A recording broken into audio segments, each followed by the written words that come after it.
नमस्कार। प्रस्तुत है आज का चिंतन।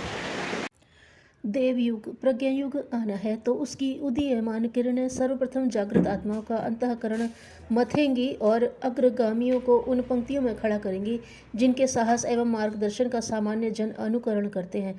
उषा काल का माहौल बनते ही पक्षी चहचहाने, पशु विचरने, फूल खिलने, उल्लू छिपने और सर्वसाधारण को बिस्तर समेटते देखा जाता है। कुक्कुट के बांग लगते ही उन्नीदों को ध्यान आता है कि सवेरा हो गया है।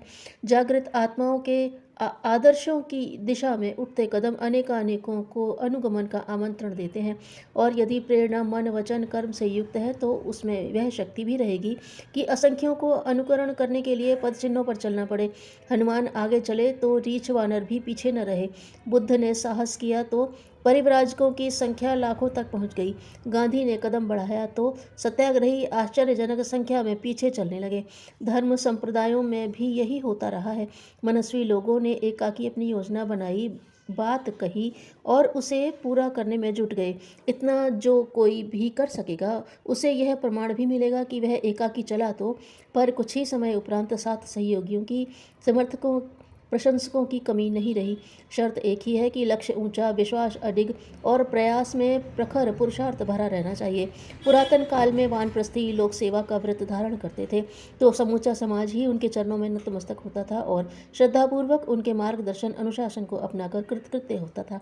संसार में कुछ समय पूर्व तक बुद्ध धर्म की एकमात्र सरकार कंबोडिया में थी।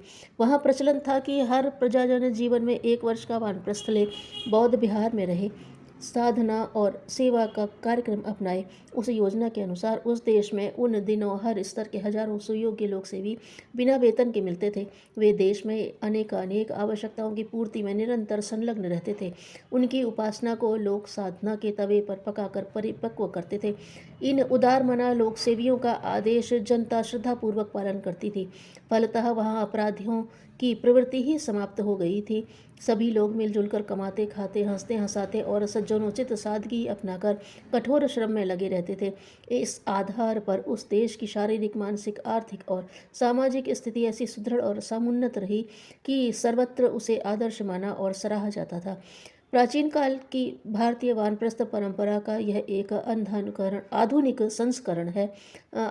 संस्करण था। समय ने उसे भी लड़खड़ा तो दिया है, पर हर भावनाशील के सामने यह तथ्य प्रस्तुत है कि वे अनावश्यक व्यामोह में बंधना यदि थोड़े ढीले कर सकें और लोक मंगल की, युग की पुकार की ओर ध्यान दे सकें तो सर्वतोमुखी श्रेय साधना की पृष्ठभूमि बनते देर नहीं लगेगी। इसमें उनका स्वार्थ भी सधेगा और परिवार भी सुखी रहेगा। बात मात्र दूरदर्शिता अपनाने और संकीर्ण स्वार्थपरता से जकड़े रहने भर की है। इसे विवेक, साहस, सौजन्य अपनाकर हल किया जा सके तो समझना चाहिए। अपने पार होने, औरों को पार करने तथा महाकाल के साथी सहचर की भूमिका निभाते हुए कृतकृत्य होने का सुयोग सौभाग्य आकाश से बरस पड़ा और जीवन धन्य हो गया। प्रज्ञा अभियान के अंतर्गत अनेकानेक कार्यक्रम सामने हैं।